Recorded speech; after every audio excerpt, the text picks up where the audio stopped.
प्रश्न नंबर 1, विभिन्न प्रकार के प्रमुख खातों के नाम लिखिए। तो देखिए, पहला है, खाते होते हैं 5 प्रकार के, पहला, दूसरा, तीसरा, चौथा, पांचवा, यानी बचत खाता, चालू खाता, सावधि जमा खाता, आवर्ती जमा खाता, अल्पवयस्क खाता।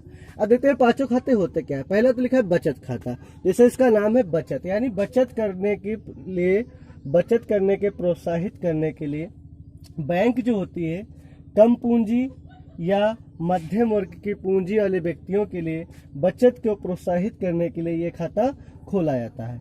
यह जो बचत खाता होता है ये न्यूनतम राशि पर खोला जाता है।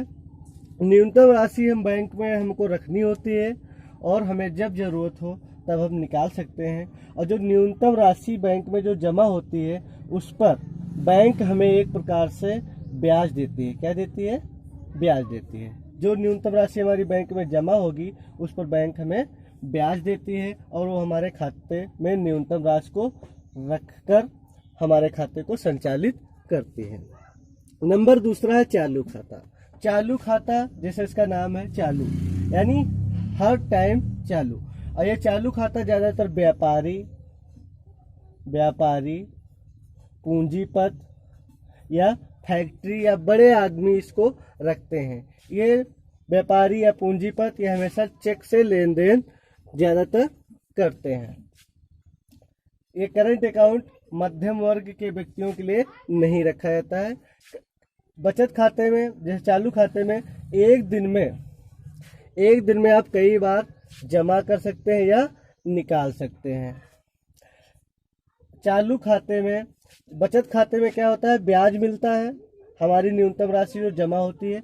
चालू खाते में ऐसा कुछ भी नहीं होता है, आपके चाहे जितने भी पैसा हो उस पर कोई ब्याज नहीं मिलेगा। उल्टा बैंक वाले उल्टा व्यापारी या पूंजीपत से एक राशि लेते हैं, उसे सर्विस टैक्स कहिए या कुछ भी कहिए। फिर नंबर तीसरा है सावधि जमा खाता, यानी फिक्स डिपॉजिट अकाउंट।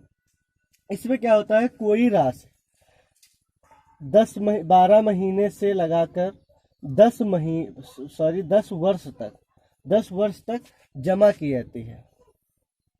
ऐसा नहीं कि आज 500 जमा किया, कल 1000 जमा किया, नहीं, बस एक बार में, यानी बिल्कुल फिक्स जमा हो जाती है कि 5000 या 10,000 20,000। 12 महीने से लगाकर यानी 10 वर्ष तक, इतने समय के लिए आप फिक्स जमा कर सकते हैं। इसमें ऐसा होता है, अगर आपको फिक्स, जैसे आपने मान लिया 5 वर्ष के लिए जमा किया, अगर आपको चौथे साल में काम लग गया तो भी आप इसको निकाल सकते हैं, लेकिन आप में जो ब्याज की दरें होंगी उसमें कटौती हो जाएगी जो पहले से तय होगा। इसमें जब आप सावधि जमा में खाता में जमा करते हैं पैसा, तो बैंक आपको देती है एक प्रमाण पत्र जिसमें सारी डिटेल लिखी होती है कि आपने किस तारीख को जमा किया, किस तारीख को ये आपका पैसा छूटेगा, कितना हो जाएगा, कितना जमा किया, कितना छूटेगा।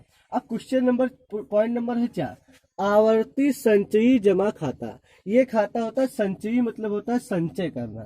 जैसे आप एक छोटे मोटे दुकानदार हैं और आप 5 या 10 के गुणा में पैसा जमा कर सकते हैं। 5 जमा करें 10 या 10 दूना 20, यानी इस प्रकार, यानी पर डे मतलब रोज का रोज अगर आपको जमा करना है तो उस खाते को क्या कहते हैं, संचयी जमा खाता। चाहे पर डे जमा करो या एक मंथली जमा करो या छमाही जमा करो, ये भी खाता जमा होता है। और इसमें जो होता है ब्याज, देखिए ये जो सावधि जमा खाता है इसमें जो बचत खाते से ब्याज ज़्यादा मिलता है और इसमें भी बचत खाते से ज़्यादा ब्याज मिलता है। ये आवर्ती संचयी खाता जो होता है डाक खाना में भी आप जमा कर सकते हैं, पर डे। ये डाक खाना में बैंक के अपेक्षा ज़्यादा ब्याज मिलता है। अगर आपको पर डे जमा करना है तो आप डाक खाना में जमा कीजिए। फिर है नंबर 5, अल्पवयस्क का खाता। अल्पवयस्क क्या होता है, यानी बैंक का रूल होता है 18 साल से व्यक्ति नीचे ना हो, लेकिन अगर जब बच्चों का खाता खुला होता है तो उन्हें कहते हैं अल्पवयस्क, क्योंकि वो 18 साल से नीचे होते हैं। 18 साल से नीचे बच्चों का जब खाता खोला जाता है उन्हें कहते हैं अल्पवयस्क। अब अल्पवयस्क का मतलब होता है, अल्पवयस्क क्या होता है खाता, इसमें जैसे चालू खाता होता है, बचत खाता होता है, 18 साल से नीचे होता है। ये जो अल्प वयस्क व्यक्ति होता है वो चालू खाता नहीं रख सकता, वो बचत खाता खोलता है। लेकिन ये जो बच्चे होते हैं जो जिनकी उम्र कम से कम 10 साल वर्ष से कम की स्थिति में केवल अभिभावक, अगर 10 साल से नीचे है तो केवल अभिभावक खोल सकता है। अगर 10 साल के ऊपर है 11-12 साल का तो उसमें ज्वाइंट खाता होता है, यानी बच्चे का प्लस उसके अभिभावक का, यानी ज्वाइंट खाता खोला जा सकता है। ये रहा हमारे खातों का प्रकार। नंबर 2, चेक क्या है? चेक के प्रकार लिखिए। चेक क्या होती है? आहरण प्रपत्र। आहरण मतलब होता है पैसे निकालने की तरह। चेक भी बैंक द्वारा निर्गत एक छपी हुई पर्ची के रूप में होता है। चेकों पर क्या होती है? एक संख्या पड़ी होती है जो 10, 20, 25 या 100 पन्नों वाली होती है। कितने पन्ने होते हैं? 10, 20, 25 या 100 पन्नों वाली एक नोटबुक होती है। चेक, ये जो चेकबुक जो होती है वो जो बैंक जब इश्यू करती है तो खाते धारक से या तो फिर उससे नगद पैसे ले लेती है या उसके खाते से काट लेती है, खाते से पैसा काट लेते हैं। फिर देखते हैं चेक होते कितने प्रकार के हैं। चेक के 3 प्रकार होते हैं कि वाहक चेक या धारक चेक, आदेशित चेक और रेखांकित चेक। देखिए वाहक चेक, वाहक चेक वह होता है या धारक चेक, यह चेक, वाहक चेक क्या होता है? यह चेक जो होता है जिसके नाम का होता है वह स्वयं, वाहक चेक क्या होता है? यह चेक जिसके नाम का होता है वह स्वयं या किसी वाहक के द्वारा उस पर लिखी धनराशि को बैंक से प्राप्त कर सकता है। चेक पर खाते धारक के हस्ताक्षर होना जरूरी। इसमें क्या होता है? वाहक चेक क्या होता है? यह चेक खाता धारक स्वयं, चेक धारक स्वयं या किसी वाहक के द्वारा या किसी व्यक्ति के द्वारा बैंक से प्राप्त कर सकता है। केवल उसमें क्या होना जरूरी है? उसके खाते धारक के हस्ताक्षर होना जरूरी है। आदेशित चेक क्या होता है? आदेशित चेक होता है इस प्रकार की चेक का भुगतान, इस प्रकार की चेक के भुगतान मात्र उसी व्यक्ति को करेगा जिसके के नाम की वो चेक होगी। देखिए ऐसे इसमें क्या होता है, जैसे मान लेते हैं हम धीरज वर्मा के नाम की चेक है तो इसमें या तो फिर धीरज वर्मा जाए या धीरज वर्मा का कोई रिलेटिव या कोई भी व्यक्ति निकाल सकता है। शर्त सिर्फ इतनी होती है कि उस चेक पर धीरज वर्मा के सिग्नेचर होना जरूरी है। आदेशित चेक में क्या होता है? इसमें अगर इस चेक पर लिखा है धीरज वर्मा तो उसमें सिर्फ धीरज वर्मा ही निकाल सकते हैं, अन्य कोई व्यक्ति नहीं। अब होता है रेखांकित चेक। रेखांकित चेक क्या होता है? रेखांकित चेक में बाएं कोने पर 2 तिरछी लाइनें खींची होती हैं जिसमें लिखा होता है, किसी में लिखा होता है एंड को, किसी में लिखा होता है नॉट नेगोटिएबल और किसी में लिखा होता है ANC पे ई ओनली। देखिए अगर किसी भी रेखांकित चेक में ये 2 चीज लिखी है, नॉट नेगोटिएबल या AC, इसका मतलब यह होता है कि खाता धारक स्वयं अपने खाते में, अगर कोई चेक उसके नाम की है तो स्वयं वो अपने खाते में लगाकर उस पैसे को निकाल सकता है। लेकिन अगर लिखा है चेक पर एंड को तो इसका मतलब यह है कि वह किसी भी चालू खाते में, किसी भी चालू खाते में डालकर उस पैसे को निकाल सकता है। अब दिखाते हैं हम चेक का आपको हम फिगर दिखा देते हैं। चेक लगभग इस प्रकार की होती है। प्रश्न नंबर 3, यदि ब्याज दर 4% वार्षिक हो तो नवंबर के माह में के अंत में मिलने वाला ब्याज की परिकलन कीजिए। देखिए दिनांक 1/11/2015 अग्रणी मतलब पिछले महीने से कितना जमा था? 90,000। 10 तारीख को जमा पर्ची द्वारा 20,000 जमा किया गया, 1,10,000 हो गया।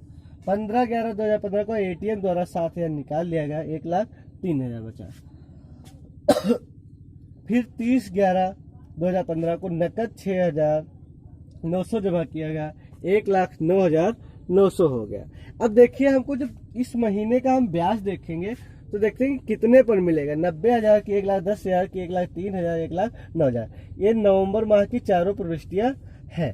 तो देखिए ये इसका एक नियम होता है, 10 तारीख से पहले जितना पैसा जमा होता है, किसी भी महीने में 10 तारीख से पहले यानी 1 से 10 तक इस तारीख के बीच में जितना भी यानी खाते में शेष बैलेंस होगा उस पर हमारा ब्याज मिलता है। किस 1 से 10।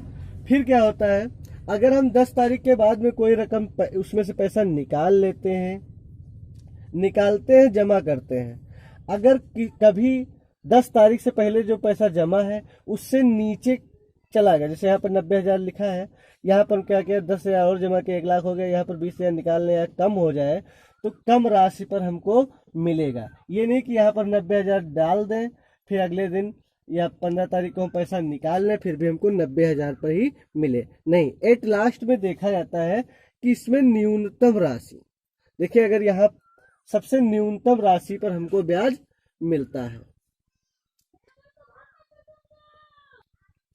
देखिए हमारा देखा जाता है 10 तारीख से पहले और बाकी महीने में जो सबसे न्यूनतम राशि होती है उस पर ब्याज मिलता है। जैसे मान लेते हैं यहाँ पर कितना है 90,000। अब जो 90,000 है लेकिन हमने क्या किया कि मतलब यहाँ पर जमा किया तो 1,10,000 होगा, फिर निकाल लिया 1,03,000 बचा, फिर जमा किया 1,09,000। तो 10 तारीख को कितना था हमारा, 10 तारीख से पहले कितना था हमारा 90,000। अब हमने क्या किया बढ़ाया, तो ऐसा नहीं कि अब हमको 1,10,000 पर मिलेगा या हमको 1,03,000 पर मिल जाएगा, 1,09,000 पर हमको मिलेगा सिर्फ न्यूनतम राशि पर। तो न्यूनतम राशि कितना है 90,000। अब इधर आप कितना भी जमा कर दो हमको उस महीने में उस पर ब्याज नहीं मिलेगा, हमको सिर्फ 90,000 पर मिलेगा। यह देखते हैं इधर 10 तारीख से पहले कई डाटा होते हैं 80,000 70,000, तो ऐसा नहीं कि 70 पर मिलेगा क्योंकि 10 तारीख से पहले देखा जाता है। 10 तारीख से पहले है हमारा 1,10,000 तारीख या 9 तारीख तक लगभग होता है। 9 तारीख तक अगर पैसा आप जमा करते हैं 10 तारीख को भी पैसा जमा करेंगे तो आपका नहीं माना जाएगा, हमको सिर्फ मिलेगा 90,000 पर ब्याज। तो देखिए ब्याज का सूत्र होता है मूलधन गुणे दर गुणे समय। तो मूलधन कितना है हमारा 90,000, दर कितना है 4%। देखिए अभी वार्षिक है, अभी मासिक जब लिखेंगे तो 12 से भाग करेंगे। समय 1 माह बटे 100, 1 0 2 0 4 3 12, 3 से इसको काटेंगे 300 आंसर आएगा। कितना आएगा हमारा 300 ब्याज आ जाएगा। नंबर 4, जून 2017 के अंत में कितना ब्याज मिलेगा यदि ब्याज दर 3.5% वार्षिक हो। देखिए दिनांक 6/6/2017 अग्रणी पिछले महीने में कितना जमा था 1,50,000। 12/6/2017 को चेक द्वारा 3,000 निकाल लिया गया, बचा कितना 1,47,000। 18 तारीख 6ठे महीने 2017 नकद कितना 7,000 जमा किया गया, कितना हो गया 1,54,000। 30 तारीख 6ठे महीना 2017 में फिर 12,000 जमा किया गया 1,66,000। अब देखिए ऐसा है जब जून का महीना समाप्त होगा तो ये नहीं कि 1,66,000 पर मिल जाएगा, पता लगा हमने 30 तारीख को जमा किया और लास्ट तारीख को हमको इस पर ब्याज मिलेगा, नहीं मिलेगा।